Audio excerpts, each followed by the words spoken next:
Разговараме со амбасадорот на Франција во Македонија, неговата екселенција Кристијан Тимоние. Господин амбасадоре, меѓународната заедница силно застана зад новата влада и даде поддршка. Според вас, од што ќе зависи натаму поддршката на оваа влада? Добър ден. И la première chose à vous dire, c'est que првата работа што сакам да ви ја кажам, може би не станува збор за меѓународната заедница, туку многу попрецизно ќе кажам Европската унија, односно Соединетите американски држави и други земји кои што ги поддржа промените кои што се случија, не само како промени самите по себе, туку како крај на политичка криза која што беше бесконечна и која што навистина го уназади местото на Македонија во рамката на нациите и Балканот и конечно излезе од својот пат од европска интеграција и евроатлантска интеграција. Значи поддршката на тие земји зависи особено од сите други лекови кои што ќе се најдат кон кризата со која што се соочи земјата сите овие години наназад. Сосема е јасно дека да се најде повторно патот на реформите кои што ќе бидат ефективни, а не само декларативни, ќе биде клучот за продолжувањето на оваа поддршка. Des réformes effectives et non pas déclaratives sera la clé de la poursuite de ce soutien. Сметате ли вие дека е поразен конечно национализмот во Македонија и како гледате на фактот дека со ваков голем пораз на политиката на ВМРО ДПМН и натаму во оваа партија не гледаме никакви промени? Alors d'abord la question du nationalisme. Прво во однос на прашањето за национализмот, тоа не значи дека национализмот е монопол само на една партија или на одредена заедница. И тоа од одредени причини на Балканот, гласот на национализмот остана замрзнат за време на Југославија. И сега треба да се најде нешто друго, освен тој пат на национализмот и покрај тоа што можеме да бидеме патриоти, да ја сакаме својата земја, својата заедница, но тоа не подразбира да ги мразиме другите и да сакаме да војуваме со нив или со соседите, сите предности кои што му се дадени на другите е на собствена штета. Не. И мислам дека тој пат е пат кој што треба колективно да се изоди. Познати ни се тие феномени, секогаш кога една партија си заминува од власт, најверојатно станува збор за моменти кога треба да се редефинираат многу работи, но тоа не се случува за 2 недели, знаете. И јас мислам дека ќе треба да им се даде време, посебно на историските партии, кои што сепак одговараат на барањата на населението, кои што се длабоко вкоренети, за да може повторно да си ја преиспитаат совеста, за да се запрашаат дали може би најсоодветните лица се нашле на тие раководни места, дали оние кои што може би дале големи заслуги за земјата, дали не е може би време да бидат заменети со други, затоа што се менува во животот и станува збор за феномен кој што е универзален, затоа што и ние ќе го доживееме тоа веднаш по нашите избори кои што ќе се случуваат на 18 јуни во Франција.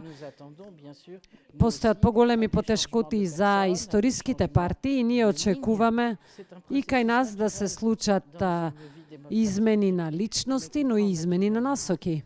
Станува збор за природен процес во еден демократски живот за кој што најверојатно е потребно време и врз база на која мислам дека странските дипломати нема што да кажат во однос на тоа, освен она што го размислуваат, а тоа е дека политичките партии се жива сила, во која што насоките кои што се превземаат, а особено кога станува збор за замена, секогаш се наоѓаат нови и брилјантни замени. Nouveau et brillant représentant.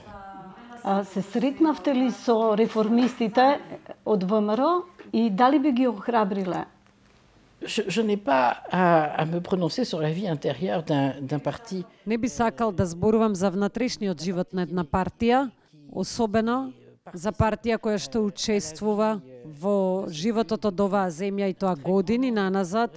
Можам само да ви кажам дека станува збор за феномен кој што е нели актуелен, затоа што по загубата на власт една партија треба повторно да се редефинира. Ако сака да остане во живот таа партија и ако сака да се оддетствува со барањето политичко, треба самата партија да ги научи сите лекции од она што се случувало. И позната ви е таа фамозна реченица на Горбачев дека животот ги казнува сите оние кои што каснат. Господине амбасадоре, се бара оставка на јавниот обвинител Марко Зрлевски и тоа е почеток на промените во судскиот систем. Дали мислите дека тоа ќе биде доволно и дали треба да се зацементира на некој начин постоењето на СЈО и натам? Alors, pour nous et pour l'Union européenne, За нас и за Европската унија ќе кажам дека реформите во судската власт се дел од ургентните реформи што земјата треба да ги направи за да може на ефективен начин да се врати на патот кон реформите, односно патот кон Европската унија.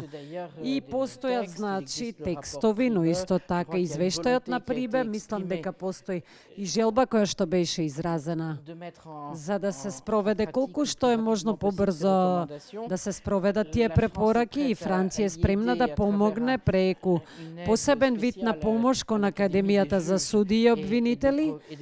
Станува збор за важна работа и можеби најочекуваната од страна на јавното мислење надвор нели од зависноста на сите партии во земјата. Што се однесува до генералната организација, ќе ви кажам дека очигледно е дека треба да се донесат мерки за силна реорганизација. Мерки можат да бидат донесени со добри совети од надвор, особено за да се почитуваат одредени стандарди кои што постојат во Европската унија и да ве направат усогласени со тие стандарди. Потоа во однос на прашањето за јавниот обвинител е специјално прашање, но и за специјалната обвинителка е посебно, бидејќи тоа беше ставено во рамки на Пржинскиот договор. Прашањето е важно, бидејќи значи тоа политички, економски, понекогаш и криминални настани кои што беа откриени по тој повод и ќе треба да се најде соодветно третирање на тие информации, податоци. И првиот европски пристап и најспонтаниот е да се каже дека би било најсоодветно нормалниот систем да може нормално да се справува со тие факти. Ке кажам и дека системот ако биде реформиран би требало тоа да се случи што побрзо на тој начин што ние не ќе мора да спроведуваме специјални механизми кои што би можеле потоа да подлежат на различни коментари или евентуални манипулации од страна на политичката власт. Peuvent porter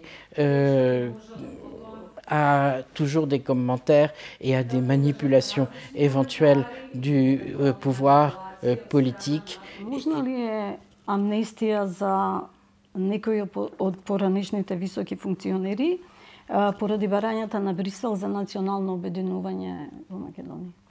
C'est un sujet très compliqué et je pense que c'est d'abord un sujet. Многу сложена тема е тоа и мислам дека за таа тема ќе треба да се разговара ако веќе не се преговара помеѓу самите македонци.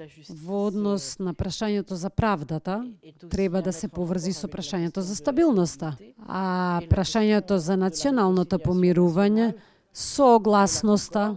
Тоа е сосема јасно дека процес судски не треба да стане процес на тотална дестабилизација во момент кога ние бараме да се спроведуваат овде реформи кои што за одредени луѓе бараат и широко мнозинство во собранието.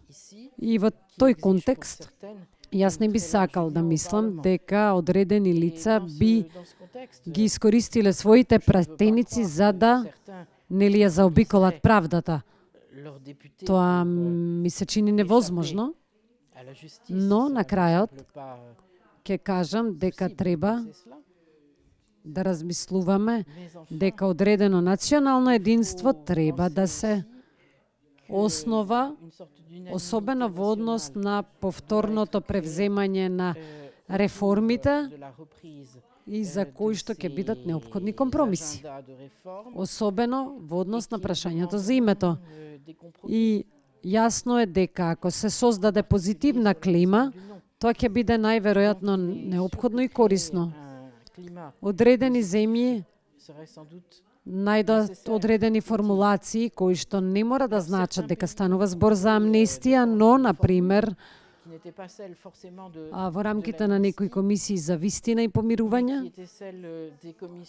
И мислам дека е многу важно да се проучат фактите, дека не може сепак тие прислушкувани разговори да ги фрлиме во ѓубре и да кажеме тоа е за нас, сега сите се сакаме меѓусебно. Мислам дека во тоа никој не може да поверува, затоа што имаше огромна и морална и физичка штета која што беше претрпена, но и економска. Некои може да се поправат, штети може да бидат поправени од страна на самите виновници, а жртвите, односно самото општество, може да прифати на одреден начин гестови на поправање на нештата и може да се репарира, например, и социјалното тело. Не е на мене да давам совети нели во таа насока, затоа што може да имаме чисто правен пристап за оваа работа, но им останува на самите македонци да размислат која е најдобрата работа. Плюс го имаме и собранието, кој што треба да биде простор на дискусија, простор на контакт меѓу политичките партии, затоа што се не треба да се прави можеби под очите на јавност, особено кога станува збор за деликатни прашања. Но дојдено е време за одредени процеси кои што беа меѓународно јавни процеси да станат сега македонски процеси за генералниот интерес на земјата, а не за генералниот интерес на одредени лица кои што сакат да си ја спасат собствената кожа. Mais que ce soit réellement l'intérêt national. Министерот Димитров само што се врати од Атина, таму беше отворено прашањето за уривањето на спомениците, дали е можно уривањето на спомениците од проектот Скопје 2014. Мислите ли дека таков гест може да истопли позициите на Атина? Je pense que ce voyage en lui-même est une très bonne nouvelle. Самото патување по себе беше прекрасна вест, затоа што јас разбрав дека патувањето било во една нова клима. Може би е кратко времето, нели, за да направиме биланс на тој контакт кој што е првичен помеѓу двајца дипломати врвни. И мислам дека треба двете влади потоа да научат да се запознаат меѓу себе, но исто така и треба да разберат кои се маргините кои што ги поседуваат во однос на јавното мислење, во однос на нивното мнозинство и да се обидеме да го разбереме ставот на другиот. И мислам дека е тоа првата работа, а потоа добрата волја. А за добрата волја ќе ви кажам дека таа се гради. Може и да се изгради со поддршка од страна на пријателите. Мислам дека треба две работи да запамтиме. Тоа е да не бидеме еуфорични, затоа што таа не ќе не однесе далеку, бидејќи станува збор за сложени прашања, а другата работа е да не останеме индиферентни. Затоа што не може да останеме индиферентни во однос на прашање кое што создава блокада во еден регион кој што е нестабилен, а регион за кој што ние сакаме целосно да влезе во Европската Унија и во Северноатлантската алијанса. Et que nous voulons voir entrer tout entière dans l'Union européenne et dans l'Alliance atlantique. ВМРО ДФМН и деновиве, откако ги уништи, нели, повеќето медиуми во Македонија ги повикува новинарите честно, објективно, да си ја работат работата и да не подлегнуваат на притисоци. Според вас, како се вика таа појава во политиката? Il y a un point commun, c'est que les partis qui perdent... Има една заедничка работа, тоа е дека партиите кои што ја губат власта, секогаш почнуваат да ги сакаат новинарите. C'est un point sur lequel je vous laisserai réfléchir. Господине амбасадоре, ви благодариме за интервјуто. Voilà.